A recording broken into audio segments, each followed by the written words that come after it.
Just as Prime Minister Keir Starmer stood shoulder to shoulder with French President Emmanuel Macron in Paris, paying respects to fallen soldiers of World War I, a bold statement in support of Ukraine reverberated around the world. Hours later, however, a chilling reminder of present-day tensions emerged as Russia's response shook the region. In today's video, we'll dive into the unfolding events, dissect Putin's brazen military threats, and bring you the latest news from across the UK and beyond. But first, don't forget to hit that like button, subscribe to our channel, and become a part of our fast-growing community, a resounding pledge to thwart Russian aggression. During a historic gathering at the Arc de Triomphe, Prime Minister Keir Starmer joined Emmanuel Macron in an emotional tribute, laying wreaths and commemorating the countless French soldiers who sacrificed their lives during the First World War. The event carried a heavy symbolism for the leaders of both nations, a stark reminder of unity against past aggressions, and a potent moment for Starmer to emphasise the UK's commitment to counter modern-day threats, especially from Russia. Standing before a solemn crowd, Starmer vowed that Britain would stand firm against any forms of Russian aggression. He highlighted the UK's unyielding support for Ukraine, underlining his commitment to resisting any force that jeopardises peace in Europe. Yet, the memory of that pledge was barely fresh when Russia's calculated countermove jolted European waters. Russia responds with force, a frigate in the Channel, in what can only be seen as a pointed response. Russian President Vladimir Putin wasted no time in displaying Russia's military might. Within hours, reports emerged of a Russian warship armed with advanced hypersonic missiles, navigating the narrow waters of the English Channel, a stone's throw from the UK and France. The Admiral Gorshkov, Russia's latest frigate from the Project 22350 series, sailed provocatively close to European shores, signalling a powerful and unmistakable message. Equipped with advanced Turkon hypersonic missiles, capable of reaching speeds multiple times faster than sound, the vessel's presence in the heavily trafficked shipping lanes was far from routine. This wasn't merely a display of naval prowess, it was a direct signal to Britain and its allies. These missiles, which are nearly impossible to intercept, made the Admiral Gorshkov a formidable presence in the Channel, leaving both military analysts and nearby nations on high alert. Russia's naval maneuvers, a strategy of intimidation. According to the Russian Defense Ministry, the exercises conducted by the Admiral Gorshkov were not random. Official statements from Russian news outlets confirmed that these operations were deliberate, including anti-submarine and anti-aircraft defense drills. The Russian Ministry of Defense even broadcast footage of the vessel's crew practicing drills in these constrained and strategic waters, asserting Russia's resolve in ensuring its naval presence in operationally critical regions of the world ocean. The frigate is not merely an intimidating presence on account of its hypersonic missiles. Its arsenal includes powerful 130 mm and 192 mm artillery systems, an advanced air defense system, and launchers for a combination of anti-ship and anti-submarine weaponry. Russia's media coverage underscored that the warship's presence was a strategic move meant to demonstrate the Russian flag. Putin's decision to conduct these exercises at the Channel's narrowest point underscored the strategic tension aimed squarely at the West. The political response and media reactions.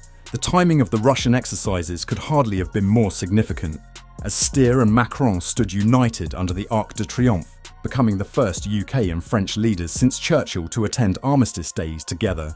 Russia's provocative exercises added an undercurrent of contemporary conflict to the historic event. Political analysts noted that Starmer's decision to support Ukraine and reaffirm a stance against Russia's aggressive policies was bound to trigger a reaction. But few expected such an immediate show of force. Back in the UK, the media and political leaders voiced a range of reactions, from heightened concern over Russia's unpredictability to calls for NATO and European allies to solidify their defences in the region. Many questioned how the UK government would respond to the Russian escalation, especially given the symbolic importance of Starmer's speech in France. The warship's exercises reignited discussions on the importance of unity between Britain and its allies to counter Putin's increasingly overt threats.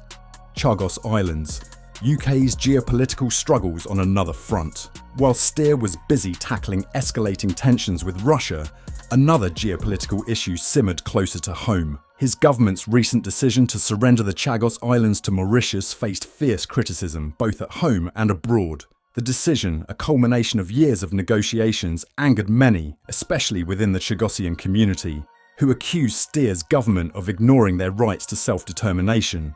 A rally in Hackney organised by the Friends of British Overseas Territories saw activists lambasting the government's actions as a betrayal of the islanders' voices. The decision is fraught with geopolitical implications, given that the Chagos Islands, including Diego Garcia, host a strategic US-UK military base. This facility has long served as a linchpin in military operations across the Indian Ocean. Although the deal guarantees that the US-UK base will remain operational, concerns are mounting that the handover could lead to foreign influence, particularly from China. Even former Prime Minister Boris Johnson voiced strong reservations, calling the handover crazy and warning that it was bound to create a security void that adversarial nations might exploit. Critics, including Reform UK's Zia Yusuf and Nigel Farage, expressed hopes that the US, especially with Donald Trump returning to the White House, would intervene. They argued that the UK's decision to cede control of Chagos could pose a risk to Western interests, with Farage suggesting that he had initiated conversations with Trump's team on the matter. Prince Harry and Meghan Markle under scrutiny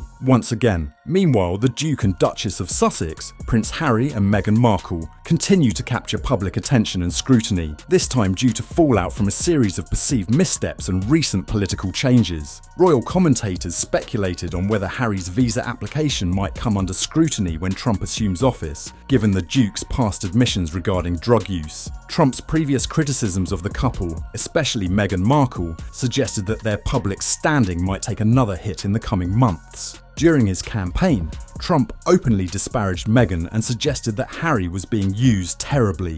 This controversy comes on the heels of a string of unfavourable headlines for the Sussexes, adding to speculation that Trump's administration might cast a critical eye on their stay in the US. The changing geopolitical landscape. The convergence of these events, the Russian naval threat, the Chagos Islands dispute, and heightened media attention on the Duke and Duchess of Sussex, illustrates the complex and often unpredictable nature of today's geopolitical landscape.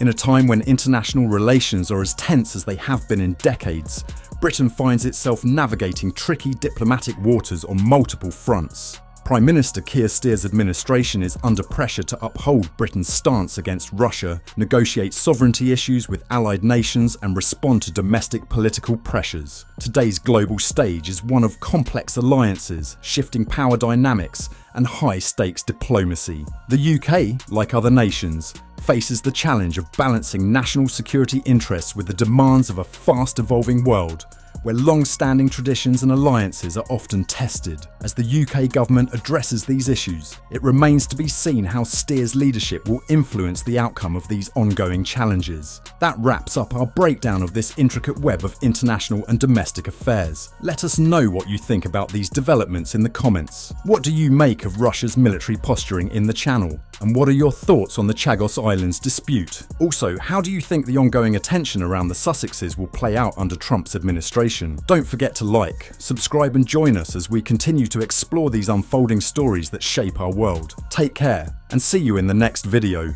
Prime Minister Keir Starmer's recent visit to France was marked by a solemn ceremony with President Emmanuel Macron to honour the fallen soldiers of World War I. This symbolic event, which took place beneath the Arc de Triomphe, marked the first time a British Prime Minister has attended Armistice Day in France since Winston Churchill in 1944. As the two leaders laid wreaths, Starmer reiterated the UK's unwavering support for Ukraine, vowing to counter Russia's ongoing aggression in Europe. This gesture of unity, however, did not go unnoticed by Moscow. Just hours after Starmer's pledge, Russia made a calculated response, deploying its state-of-the-art warship, the Admiral Gorshkov, to the English Channel. The frigate, armed with hypersonic Zircon missiles, conducted provocative military exercises, staging anti-aircraft, anti-submarine, and anti-terrorist drills in one of the world's busiest shipping lanes. The Gorshkov, a 443-foot-long vessel from Russia's Project 22350 frigate series, boasts cutting-edge weapons, including missile systems capable of travelling at hypersonic speeds, nearly impossible for standard air defences to intercept. The Russian Ministry of Defense confirmed the exercises via state media, emphasizing that the deployment underscored Russia's intent to maintain a strategic presence in globally significant waterways. The move not only demonstrated Russia's military prowess, but also highlighted its readiness to counter the West's ongoing support for Ukraine. On the domestic front, Steer's government is embroiled in a contentious debate over the recent decision to transfer sovereignty of the Chagos Islands to Mauritius. This Indian Ocean archipelago, once under British control, has been at the centre of a decades-long sovereignty dispute. Chagosian activists, representing the indigenous population that was forcibly displaced decades ago, argue that the UK government has overlooked their right to self-determination by finalising the agreement without their input. During a passionate rally organised by the Friends of British Overseas Territories, activists call for the deal to be scrapped, asserting that the government is ignoring their voices in what should be a crucial decision about their homeland's future. Reform UK's chairman, Zia Yusuf, went as far as to suggest that with Donald Trump's return to the White House, there may be renewed support from the US to contest the handover. The geopolitical implications of this deal are significant. While the UK and Mauritius have reached a compromise allowing the US-UK military base on Diego Garcia to remain operational, some analysts and politicians, including former Prime Minister Boris Johnson, caution that the power vacuum left by this deal could create an opportunity for China to gain a strategic foothold in the region. With its established military base on Diego Garcia, the UK and US have long relied on this location as a strategic asset essential for their influence across the Indian Ocean.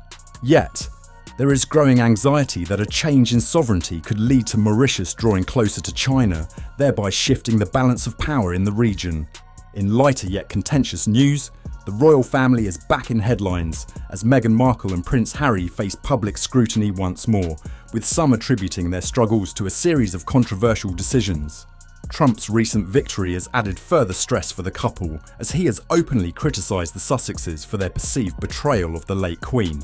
Speculation has resurfaced over Harry's US visa status, with suggestions that Trump may consider investigating whether Harry failed to disclose drug use mentioned in his memoir. For the Sussexes, this adds a new layer of public pressure and uncertainty over their US residency. The political landscape continues to shift dramatically both at home and abroad. From the UK's assertive support for Ukraine in the face of Russian intimidation, to the complex geopolitics surrounding the Chagos Islands, and even the ever-present scrutiny of the British monarchy's modern-day challenges, these stories reflect an era where local actions can have global consequences. What's clear is that the UK is facing pivotal decisions on multiple fronts that will shape its role and alliances for years to come. Let us know your thoughts on these developments in the comments below, and don't forget to subscribe for more updates on the latest in British and international affairs.